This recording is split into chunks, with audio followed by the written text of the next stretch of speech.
समन्विते भयेभ्यो त्राहि नो देवी दुर्गे देवी नमोऽस्तुते।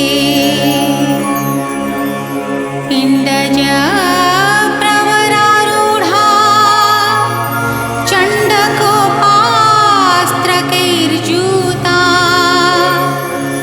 प्रसादं तनूते मह्यं चन्द्रघण्टेति विश्रुता चन्द्रघण्टेति विश्रुता चन्द्रघण्टेति विश्रुता चन्द्रघण्टेति विश्रुता।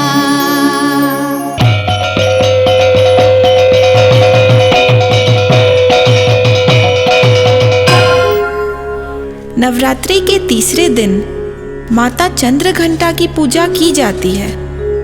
कहा जाता है कि यह देवी का उग्र रूप है, फिर भी देवी इस रूप से भक्तों को सभी कष्टों से मुक्ति मिलती है।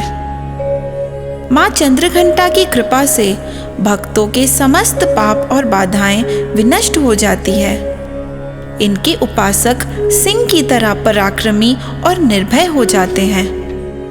माँ के इस रूप में 10 हाथ है तथा सभी हाथों में माँ ने शस्त्र धारण किए हुए हैं। इन्हें देखकर ऐसा लगता है कि माँ युद्ध के लिए तैयार है। पिण्डजा प्रवरारूढा चण्डकोपास्त्रकैर्जूता प्रसादं